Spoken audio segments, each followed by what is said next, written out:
Next part में अपने 11.3 प्रश्नावली के एग्जाम्पल से शुरुआत कर रहे हैं। Example number 4।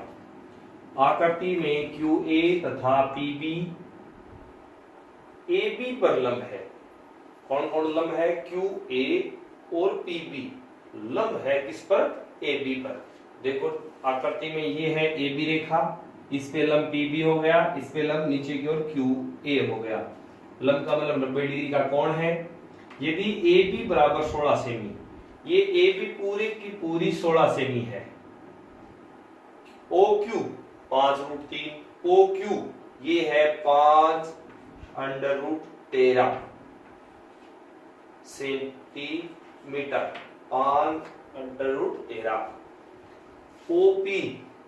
OP है ये हो गई 3√13 सेंटीमीटर, इस भुजा का माप हो गया।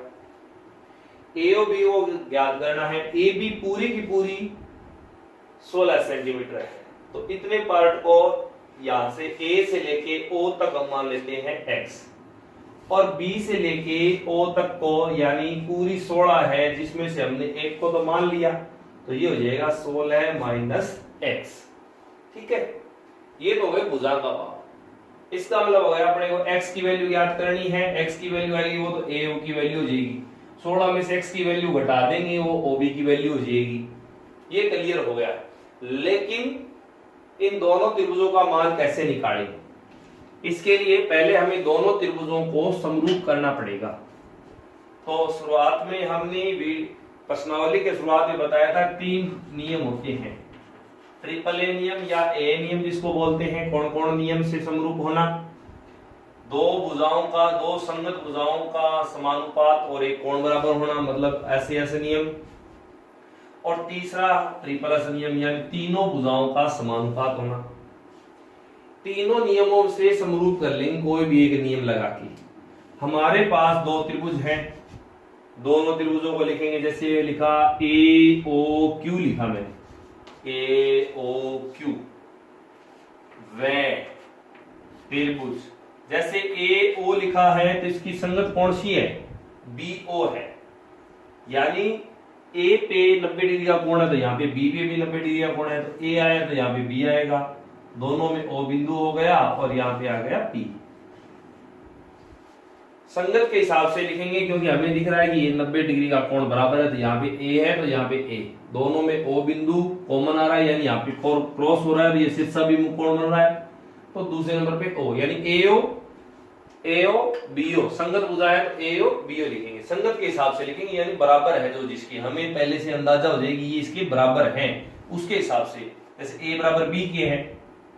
और जैसे ये देखिए AOQ हमने लिखा, या हम ऐसे कोण के आधार पर भी नाम लिख सकते थे OAQ, तो यहाँ पे लिखते OBP। ऐसे संगत के हिसाब से हमने नाम सेट करना है, ध्यान रहे इस बात। तो सबसे पहले कोण AOQ बराबर कोण BOP,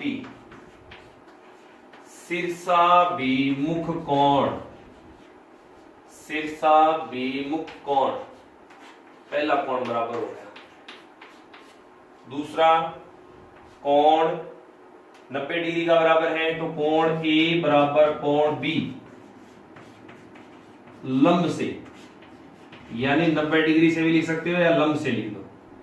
दोनों त्रिभुज समरूप हो गए। त्रिभुज AOQ समरूप है त्रिभुज BOP के AA नियम से। दो कोण बराबर होने के बाद में तीसरा कोण बराबर करने की आवश्यकता नहीं है। दो कोण जब बराबर हो जाते हैं किसी त्रिभुज में, तीसरा कोण अपने आप बराबर हो जाता है। समरूप होने की वजह से मैंने आपको बताया था कि तीनों रूल में से किसी एक रूल के कारण यदि त्रिभुज समरूप हो जाते हैं तो उन त्रिभुजों की सभी संगत भुजाएं समान अनुपात में होती है, सभी संगत कोण बराबर होते हैं। यहाँ पे हमें इनकी भुजाओं का मान ज्ञात करना, इसका मतलब इन त्रिभुजों की हम संगत भुजाएं हैं वो लेंगे।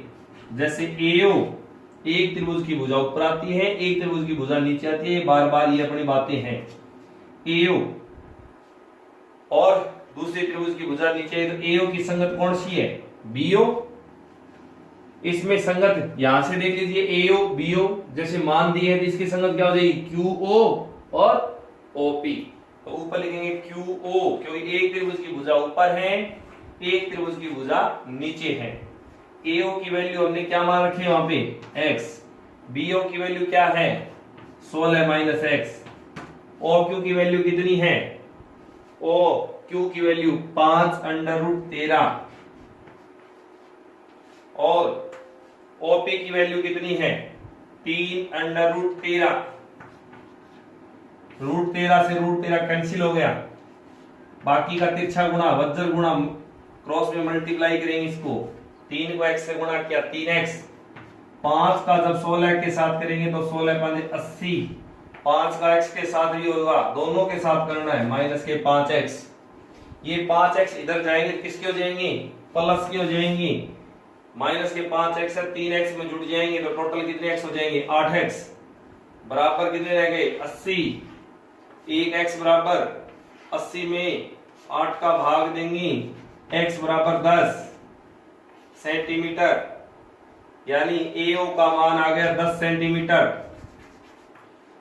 आगे वाला कौन सा रह गया अपना बीओ, तो बीओ बराबर 16 माइनस 10 बराबर 6 सेंटीमीटर, तो एओ 10 सेंटीमीटर है, BO A B C D की भुजा CD के मध्य बिंदु M को B से मिलाने वाली रेखा AC को L पर काटते हैं तो जैसे समांतर चतुर्भुज बनाया हमने A B C D क्रम से लिखना है।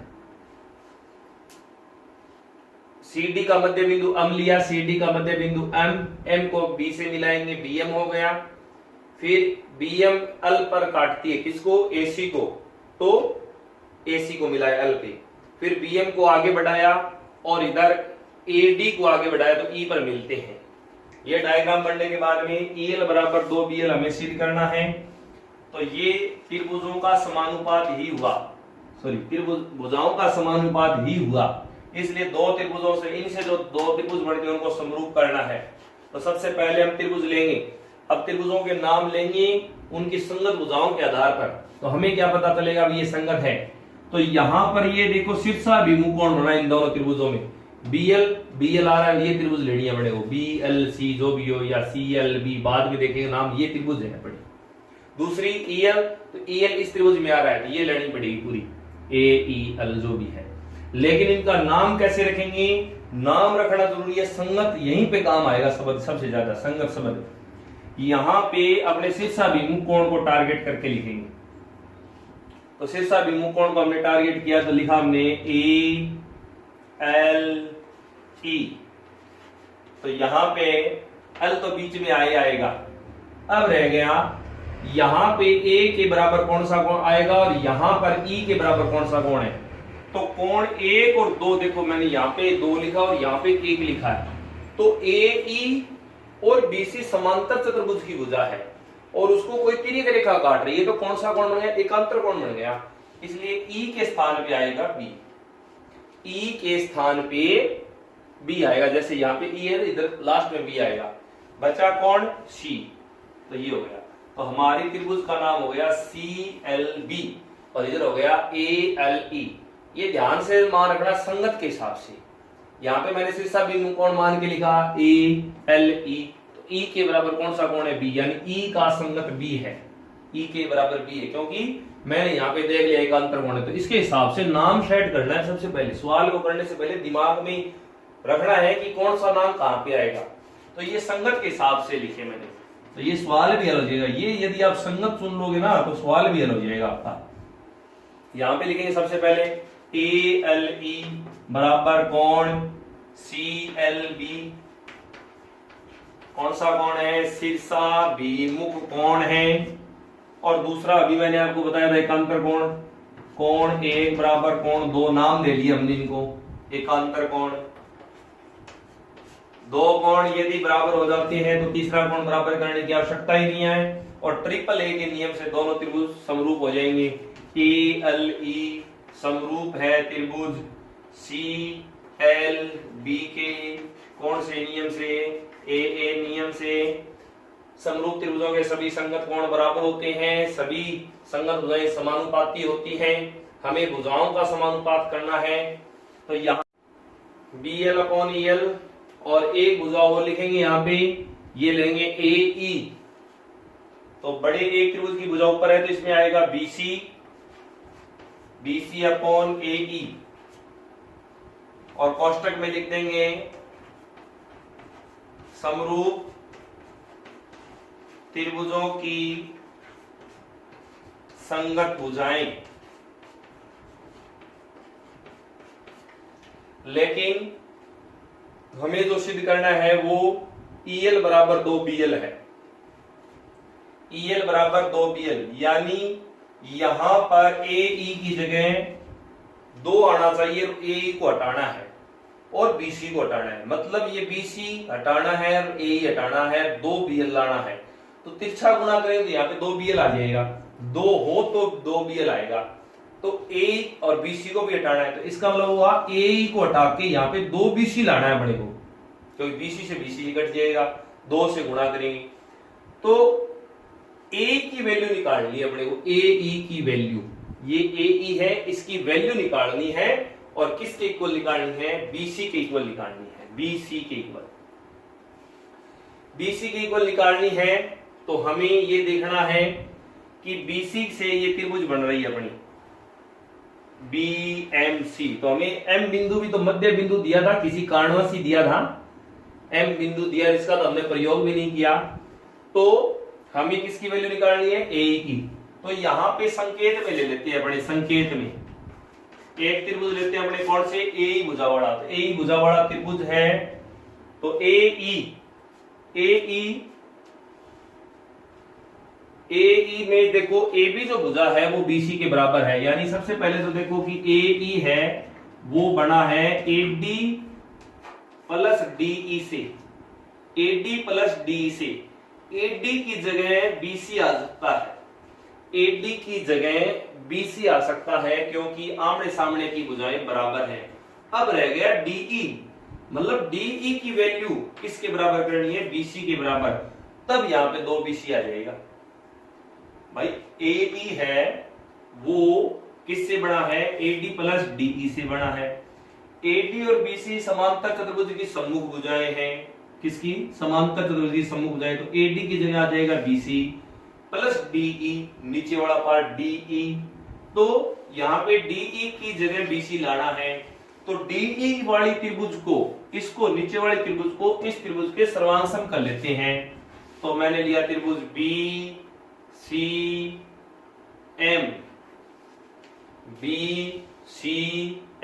और इधर वह दूसरा त्रिभुज कौन सा लेंगे, M आया है लास्ट में, तो इसमें भी M लास्ट में लिखेंगे। संगत के हिसाब से चाहे सर्वांग सम करना है, बराबर करना है, मतलब DE के बराबर करना है किसको, BC को, तो सर्वांग सम करना है त्रिभुजों को, ये भी ध्यान रखना। बराबर करने के लिए, सर्वांग सम अनुपात निकालने के लिए समरूप यहां पे लिखेंगे।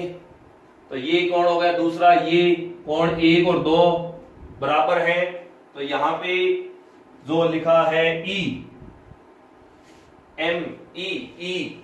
यहाँ पे जो E है वो B की जगह आएगा, तो यहाँ पे सबसे पहले लिखेंगे E, रह गया कौन सा, D। तो दूसरा त्रिभुज हो जाएगा EDM। इसमें देखो M मध्य बिंदु दिया है, तो CM बराबर DM, CM बराबर DM, सर्वांग समता के हिसाब से दिया है, ये M मध्य बिंदु है, सर्वांग सम कर रहे हैं तो बराबर लिखेंगे। दूसरा एक शीर्षाभिमुख कोण हो गया, कोण BMC बराबर कोण DME। सर्वांग सम करने के लिए तीन चीजें अपने को बराबर करनी होती है, चाहे 2 कोण, 1 भुजा, तीनों भुजाएं बराबर करो, यानी 4 नियम होते हैं सर्वांग समता के, जो आपने 9th में पढ़े थे। दूसरा रह गया अपना शीर्षाभिमुख कोण लिख दिया। शीर्षाभिमुख कोण लिखने के बाद में एक एकांतर कोण हो रह गया, कोण 1 बराबर 2, कोण 1 बराबर कोण 2, एकांतर कोण।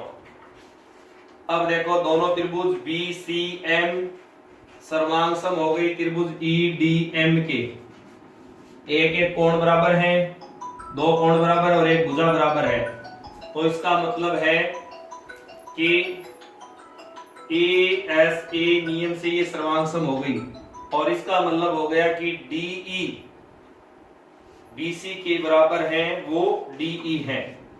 बीसी के बराबर क्या हो गया, डीई हो गया। तो यहां पे अब वापस आएंगे, बीएल अपॉन ईएल, बीसी की जगह बीसी लिखेंगी, एई, एई किससे बना है, एडी प्लस डीई से बना है।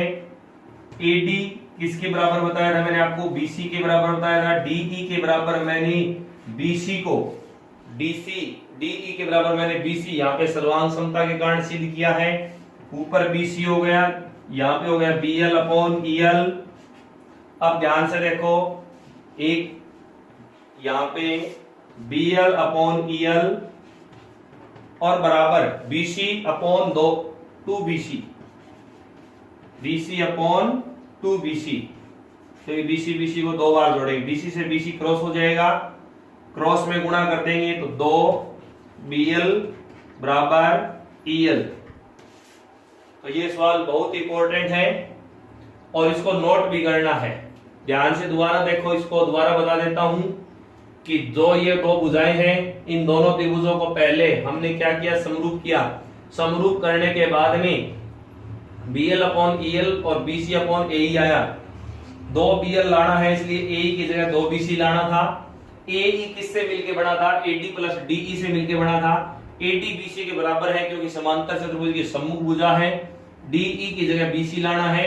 DE की जगह BC लाने के लिए BCM को और ये DEM को हमने क्या किया, सर्वांग सम किया। सर्वांग सम करने से संगत भुजाएं बराबर हो गई। फिर हमने देखो AE को यहाँ पे लिखा है AD प्लस DE, AD की जगह BC आया क्योंकि समांतर चतुर्भुज की आमने सामने भुजाएं बराबर होती हैं। DE की जगह हमने BC इसलिए लिखा क्योंकि हमने सर्वांग समता से बराबर कर लिया। इसका मतलब हो गया 2BC, BC से BC क्रॉस हो गया और बाद में कर देते तिरछा गुणा, तो 2BL बराबर EL। ये देखते हैं एग्जांपल नंबर 8। आकृति ABCD एक समलंब चतुर्भुज है जिसकी भुजाएं AB समांतर CD है। यदि AED समरूप BEC हो तो सिद्ध करो कि AD बराबर BC है। यानी ये अपने को डायग्राम दिया गया है, दी गई आकृति में ऐसी अपने को आकृति दी गई है। सबसे पहले जो अपने को दिया गया है उसी को लेके चलते हैं। AED समरूप है त्रिभुज BEC के, ये अपने को दिया है, सबसे पहले ये दिया है। तो समरूप त्रिभुजों में उनकी संगत भुजाएं समान अनुपात में होती हैं, तो उनका समान अनुपात लिखेंगे अपनी। जैसे ये लिखा AE, एक त्रिभुज की भुजा ऊपर लिखनी है, एक त्रिभुज की भुजा नीचे लिखनी है। दूसरा नीचे लिखेंगे इसके BE के नीचे लिखेंगे, ये BE आ गया। फिर ED के नीचे लिखेंगे EC, फिर AD के नीचे लिखेंगे BC। संगत भुजाएं लिखेंगे, जैसे A और D लास्ट में है तो B और C लास्ट में नीचे लिखा है। इस तरीके से ये संगत लिखना है। ये हो गई समीकरण नंबर 1। दूसरा, अब अपने को AD बराबर BC सिद्ध करना है। AD बराबर BC सिद्ध करना है, इसका मतलब हुआ यहाँ पे 1:1 आना चाहिए। कहने मतलब कि 1:1 AD अपॉन BC के बराबर आ जाएगा, तो तिरछा गुना करने पर AD बराबर BC हो जाएगा। यानी यहाँ पे 1:1 लाना है। 1:1 लाना है तो हमें दो त्रिभुजें और लेनी पड़ेंगी। कौन कौन सी, AEB, क्योंकि ये त्रिभुज और ये त्रिभुज तो दे दिया अपने को समरूप, ऊपर नीचे की रह गई। अब AEB लिखा है यदि मैंने, तो AEB के हिसाब से यहाँ पे जो त्रिभुज लिखूंगा वो संगत करके लिखूंगा। संगत कैसे, जैसे A का यहाँ पे एकांतर कोण, जैसे ये कोण 1 है तो ये कोण 2 है, तो A की जगह क्या आएगा, C आएगा। जहां पे A है वहां पे C आएगा। फिर E लिखा है तो E आ जाएगा और बचा कोण D। E दोनों के बीच में आ रहा तो E अपने आप आ जाएगा। दोनों में देखो AEB बराबर कोण CED, कौन सा कोण है, शीर्षाभिमुख कोण है। दोनों को समरूप ही करना है, अपने को समरूपता ही चलती है तो समरूप ही करना है। और कोण 1 बराबर कोण 2 कौन सा कोण है, एकांतर कोण। एकांतर कोण, दोनों दो कोण बराबर होने पर दो त्रिभुज समरूप हो जाते हैं, क्योंकि तीसरा कोण अपने आप बराबर हो जाता है AA नियम से। तो ए ई बी समरूप है त्रिभुज सी ई डी के ए नियम से। अब अपने को इन्हीं भुजाओं को ध्यान में रखते हुए यहां पे रखना है, क्योंकि यहां पे एक समीकरण बनेंगे, यहां पे एक समीकरण आएंगे। तो इसको टारगेट करते हैं अपने ए ई लिखा हमने, यहां पे ए ई लिखा, यहां पे अपना हो गया बी ई या ई बी जो भी लिखें। इस त्रिभुज की दो भुजाएं ली, दूसरे त्रिभुज की नीचे दो भुजाएं लेंगे। ए ई की संगत भुजा कौन सी है? सी ई, तो यहां पे लिखेंगे सी ई। बी ई या ई बी की संगत भुजा कौन सी है? ई डी, तो यहां पे लिखेंगे ई डी या डी ई लिख देंगे। समरूप त्रिभुजों की संगत भुजा, और ये हो गई अपनी समीकरण नंबर 2। अब देखो यहां पे अपने को ये लेना है, तो समीकरण 1 में से ना अपने ये निकाल लेंगे अपने ए ई अपॉन बी ई, एक बार इसको ए डी बटे सी डी को छोड़ देंगे, बराबर ई डी अपॉन ई सी है। ये समीकरण 1 मान के चल रहे हैं अपने, और ये समीकरण 2 मान के चल रहे हैं। तो इसमें देखो ए अपॉन सी ई है, इसमें ए अपॉन बी ई है। पहले समीकरण में देखो ए अपॉन बी ई है, दूसरी में ए अपॉन सी ई है। इसको एक जैसा करने के लिए समीकरण 2 में थोड़ा सा संशोधन करके यहां पे लिख देते हैं अपने। तो यहां पे हो जाएगा ए ई अपॉन बी ई समानुपाती सी ई अपॉन सी ई अपॉन डी ई। समीकरण नंबर 2 वज्र गुणा ए बार। अब क्या करना है, इसमें देखो एक जैसा अपने को है समीकरण 1 और 2 में, तो इनको छोड़ देते हैं। क्या रह गया? ई डी अपॉन ई सी, और यहां पे देखो ई डी अपॉन ई सी है, तो इसको भी पलट लेंगे अपने, सॉरी यहां पे यही रख देंगे ई सी अपॉन ई डी या डी ई, दोनों बात एक ही है। गुणा करेंगे क्या हो जाएगा? ई डी स्क्वायर इक्वल ई सी स्क्वायर। जब तिरछा गुणा करते हैं तो गुणा करने पर घातें जुड़ जाती है। वर्गमूल निकाल देंगे, वर्गमूल करने पर क्या हो जाएगा? ई डी बराबर ई सी, ये बन गई समीकरण नंबर 3। ई डी और ई सी बराबर हो गई, यानी ये और ये बराबर हो गए, ये कट जाएंगे। तो समीकरण 1 व 3 से ए डी अपॉन लिख देंगे बी सी, और यहां पे ई डी अपॉन ई सी, ये आपस में कट जाएंगे, समीकरण 3 की वजह से ये कट जाएंगे। तो ए डी और बी सी को यदि हम गुणा करेंगे तो एक एक के साथ, तो ए डी बराबर क्या आ जाएगा? बी सी आ जाएगा, और ये हमारा हल है। यहां तक इस पार्ट तक अपने छठे पार्ट तक है, वो 11.3 की एग्जाम्पल पूर्ण हो चुके हैं, उनके सवाल करेंगे आधारित, और फिर अपनी 11.4 है वो शेष रह गई है। तो जल्द से जल्द इसको पूरा करेंगे। मैं फिर से कह रहा हूं, प्रत्येक विद्यार्थी के पास ये चैनल पहुंचना चाहिए। ज्यादा से ज्यादा सब्सक्राइब करें, लाइक करें, कमेंट करें, ताकि मेरे को इसकी अपने वीडियो की गुणवत्ता का पता चले। धन्यवाद।